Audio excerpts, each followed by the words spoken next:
once again tells us maybe we need to slow down.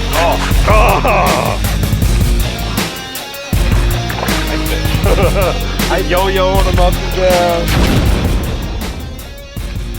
So I decided to hit up one of my new buddies, Monroe, to see if he wanted to kill a few hours with us on the Delta this morning. We both had about 5 hours to kill, so why not hook you guys up with some good wintertime bassing tips? And with the water temperature dropping down into those upper 40s, we knew it was going to be tough, but let's hop on board anyways, go pick Ish's brain and get down to some business. Hey, what's up guys? Nick the Informative Fisherman here, and today we're back out on the California Delta with FLW Elite Series Pro for Bassmasters and Major League Fishing too, right? Doing it all. Monroe right here, guys. We got him out. It's the cold season. I know he doesn't like this stuff.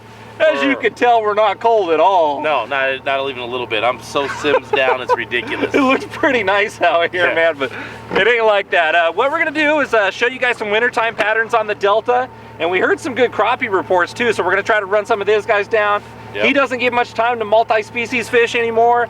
That's what I do, and that's what he loves to do. If you read his profile or bios, you'll see that. Yep. I was just chopping it up with Carp Talk the other day. Sold him out right there. Sold him out. Carp, wow. Haven't carp fished in 20 years. Whacking goldfish, guys. Yeah, that's what it is. So let's get out there on the water and put the hurt on them, man. Let's go. All right, thanks for coming out, Ish. No problem.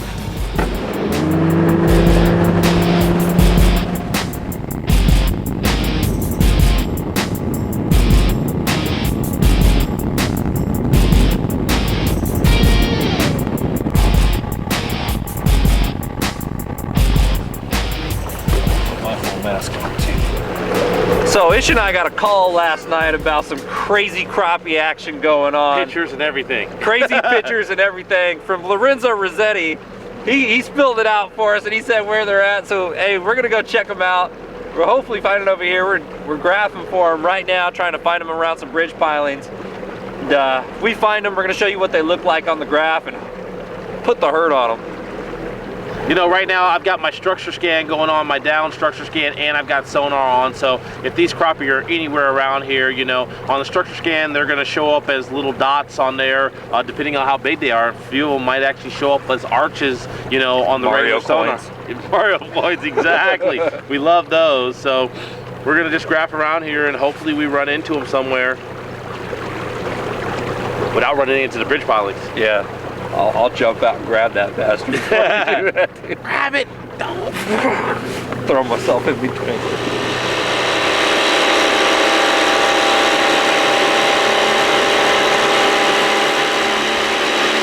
So Ish and I are trying to pick up some crappie under this bridge.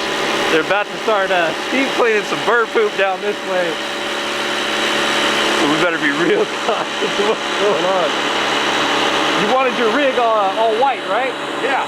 It's always, oh, you missed it yesterday. It was yesterday, man. They only bit yesterday. It's on fire yesterday. On fire Couldn't keep them off, right? Yeah. Well, so you said, so you started from the bottom? I threw it on the bottom, and I reel up 3 or 4 feet, shake it, shake it, shake it, shake it. I mean, you're talking probably a minute shake, reel up 3 or 4 feet, minute shake. It's weird, because I started from the bottom, then I was here. And I started from the bottom, now my whole plug's here. So, but I started from the bottom, now I'm here. Now you're here, yeah. So bring it up, now I got my whole plugs here. Like that. So the crappie didn't want to participate. I felt like I had one hook up. It could have been a little bit of bass, just letting a open spool drop with the spinning reel right down the side of a piling, and just couldn't get them in the boat. But when they're being that lethargic and they don't want to eat for us, we're gonna get off them. So we're gonna go chase some bass now. So now we're rocking out these river to sea jerkbaits. What model is that, Ish? That's the Trophy Minnow. Trophy Minnow.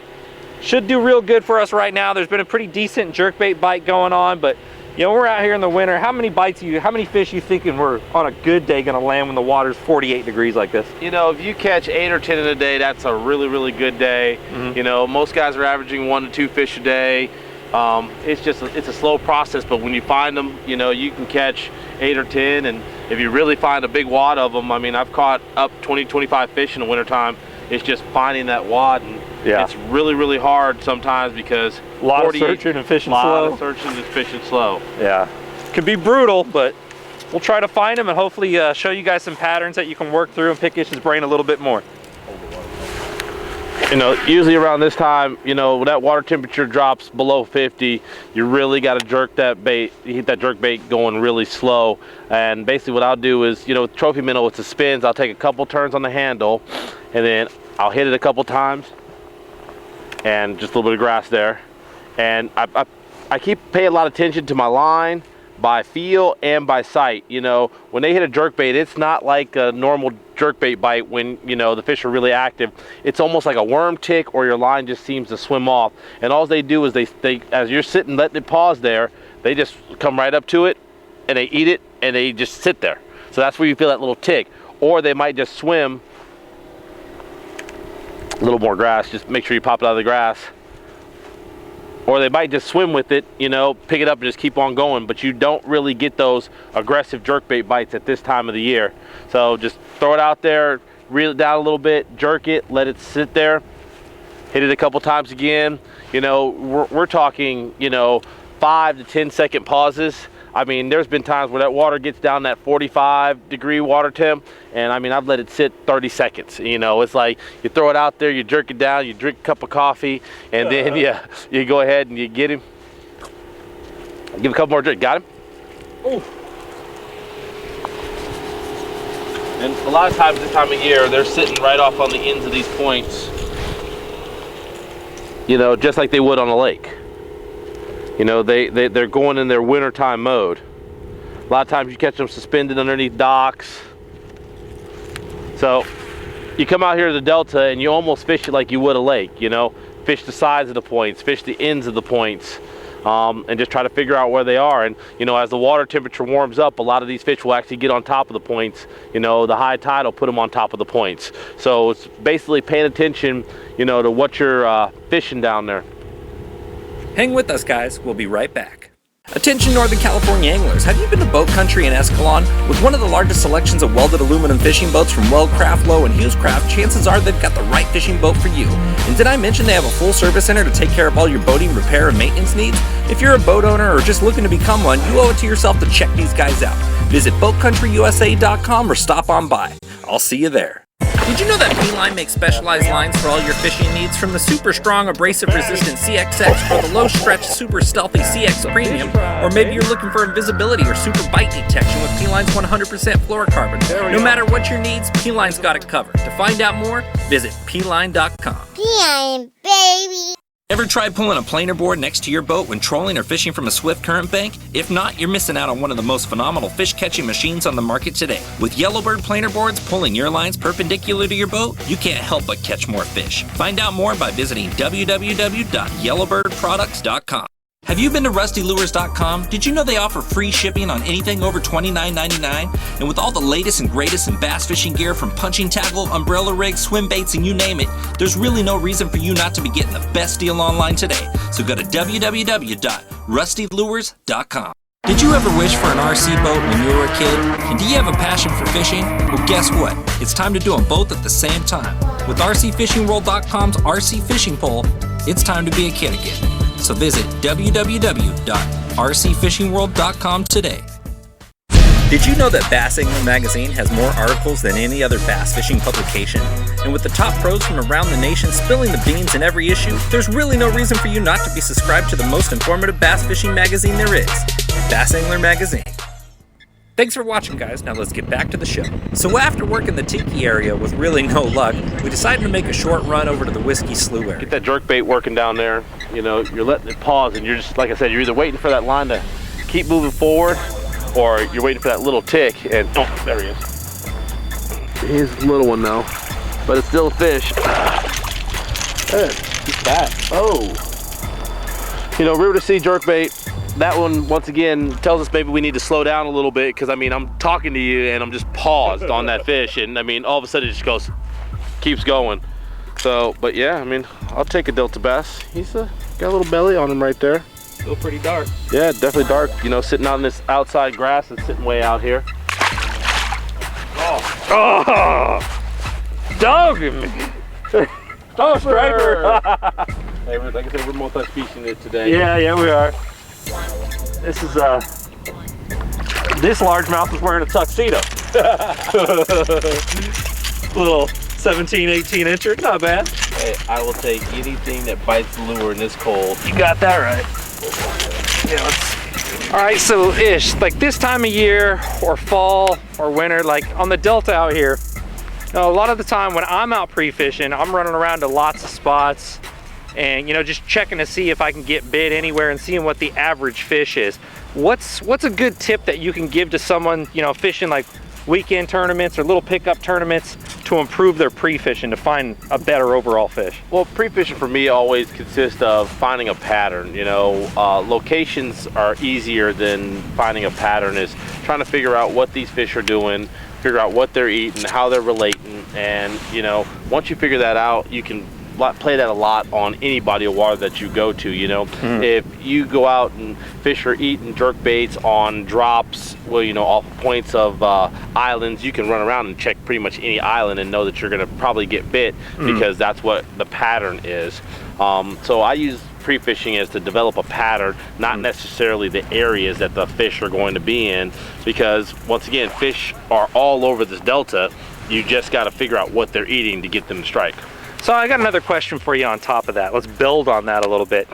Now, let's say I know it's going to take 20 pounds to win, but I'm catching a 3-pound fish on average, so I know I'm going to be about 15 pounds on my bag. Would I start patterning off of those fish, or would I still keep looking for bigger fish and pattern off the first bigger fish I catch? For example, let's say, you know, I catch 4 3-pounders. Should I pay attention to that pattern, but then go take that pattern that I have and go look for bigger fish in other areas? No, for me, it's switching baits, because you've obviously found a pattern that's working and you found out where the fish are. You know, when the fish are in the wintertime pattern, they start grouping up and they're going to be all sizes. You're going to find them from, you know, undersized all the way up to 10 pounders. And so what you do is you have to change baits and make adjustments. You know, say you're throwing a jerk bait and you're catching fish on a jerk bait. Well, then maybe you pull out a river to CS waver to maybe catch, you know, not get the same amount of bites that you were getting on the jerk bait, but you'll get bigger bites, you know. Or maybe you put on a jig and fish a jig. It's just you change baits in the pattern that you have to try to figure out how to catch a bigger fish. So if I am catching 3-pounders, I can pattern that, but then try to upscale on my baits on top of that pattern that I found, just to search for the quality on it. Right, exactly. Okay, because I often wonder. God, I missed it. God, that one sat there, it was on the pause, and he freaking just started going with it. Man. Yeah, because I often wondered about that. You know, if I'm out and I catch a couple of 2-pounders, should I really pay attention to the pattern that they're on? And is that bigger fish more than likely onto the same pattern as them? Well, the place when I say a pattern, I'm trying to find the kind of stuff that they're on. Right. Not necessarily the bait or, you know, the actual that area, but so the positioning of the fish and how they relate. That's the pattern that I'm looking for. And when you find that pattern, once again, you just change baits. Okay. You know, like right now we're fishing a point off of an island that the grass comes way out, and you know, we're throwing a jerk bait, we're getting a few bites. You know, I've been in my head thinking I maybe need to try an S-waver and maybe they'll eat it a little bit better, or maybe put on a worm or a jig and throw it up there on that same kind of stuff. Okay. Yeah, so yeah, that was one of the things that has always kind of been in the back of my head, is should I be patterning these fish when I'm looking for better fish? So that's an awesome tip, man. Appreciate you giving us that one out. Oh, no, not a problem. So we decided to jump ship from Whiskey and run over to the 7-Mile Slough area, where Ish felt pretty confident that we can get on some good fish, and I stuck this one right off on the pause. That was about a 4 or 5 second pause. Yeah. Couple pounder. Yeah, there you go. Let's take a look. Look good. Look good. We're gonna come for a lifter. Lifter. Little chunky one there. Yeah. There we go, baby. Not much in the way of size, but definitely chunky. Yeah, two and a quarter for a short fish. I mean, it's a nice belly. Look at the nice thick back on there. Someone's been eating well. Yeah, need a plier for that one. Through the jawbone. Good. Good. Yeah, nice and sharp. Good sharp hooks. Testament to those river to sea hooks they got on there. Oh yeah. We worked hard on making sure that they were super duper sharp. That's for sure. I noticed for jerk bait too, these hooks, You know, I've caught a lot of stripers on these river to sea jerkbaits as well, and I realize they're not bending the hooks out, and I've tried a lot of different brands. And when we're out here fishing on the Delta, these stripers abuse these baits. Oh, yeah. If your drag's set a little bit too tight, your split rings, your hooks, everything's taking some severe damage. Another little tip is always grab the shank when you're taking a treble hook out too. Don't grab the round or the bend of the hook. You're gonna arc it out or change it, and you could actually end up affecting the bait's action, but more or less you're damaging the hook. So grab that straight part of the hook when you work it out. So right in here, like that part, you know, right there. Try to work it out from there without grabbing, you know, one of the 3 trebles. So Ish and I targeted river and slough mouths next to that faster moving water just outside the main rivers.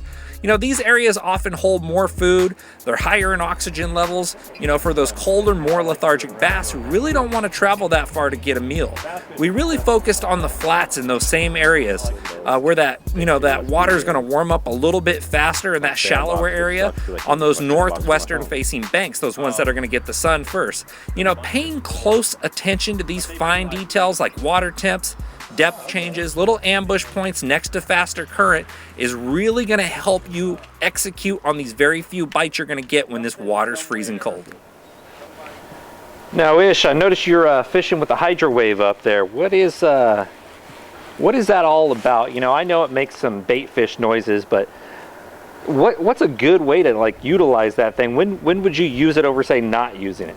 You know, for me, it's the dinner bell, it's the lunch bell, it's breakfast, it's everything. You know, you pull up in an area and you know there's fish there, but there's no active fish, no bait jumping. You don't see any fish chasing bait. You know, I got the Hydrowave on. Or even in areas where there's lots of bait and the fish aren't trying to feed on them, I turn the Hydrowave on. So the Hydrowave's on pretty much most of the time.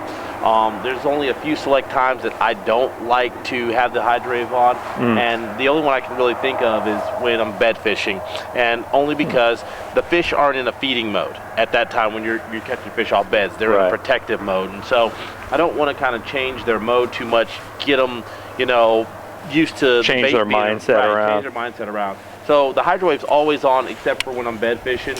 You know, I won't fish without it. I've seen so many different things, and I've fished areas where the fish weren't really, you know, active at all, and I turn the Hydrowave on, and all of a sudden you start catching them. You start seeing bait flicker around. It's something, it's like nature for you. You know, all of a sudden, you know, you hear some French fries frying in grease, and all of a sudden you're going to be hungry.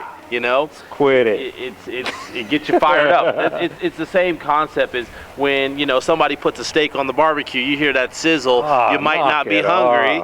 You're gonna be fired up and ready to eat. So that's what the Hydrowave does. But now I heard you're gonna have a real elaborate article on breaking that thing down and how to utilize it in the Bass Angler Magazine spring issue. Yeah, BAM. You know, they asked me to talk more about the Hydrowave because once again, I've been catching a lot of fish these last couple of years when I started using it, and so they were like, "Can you talk about it?" I said, "Man, you're giving up one of my secrets, but you know, people, you know, just like with you, people want more information." So I'm, you know, going to give them a little more information. So BAM is going to knock it out for them, and it'll be a good article. I'm looking forward to reading that one. You know, you can hear, you know, little crackling noises, splashing noises, like that one right there, you know, coming out of the speaker, and basically it goes through a variety of different sounds, so it sounds real natural, and you know, that's what appeals to the fish. You know, if all of a sudden, you know, you just hear this sizzling sound for 2 hours on a grill, you know something's wrong.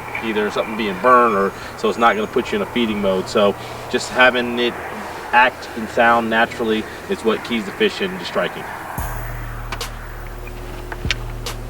There you go.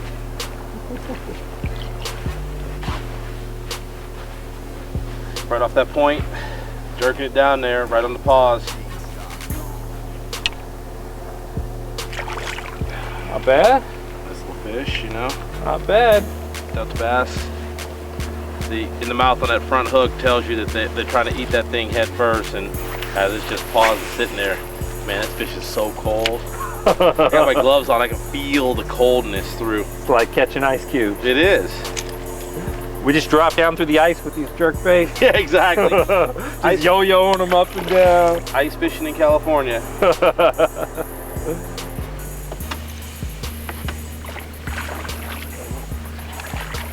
Giant, solid 10 pounds. Oh, swinging it, swinging it. Oh, woo! 10 incher. That could be a record depending on how close you get it to the lids. That good enough? You take it back a little further? Yeah. Now put your hand out in front of it, Ish. Yeah, there we go. Giant. There you go. Gotta make it look. Gotta make it more camera, but I'm gonna get one more cast in up here. All right, guys, so it ended up being a little bit tougher day than we expected, but we knew it was gonna be tough to begin with. We came out here, we tried to slow down, we hit a lot of areas.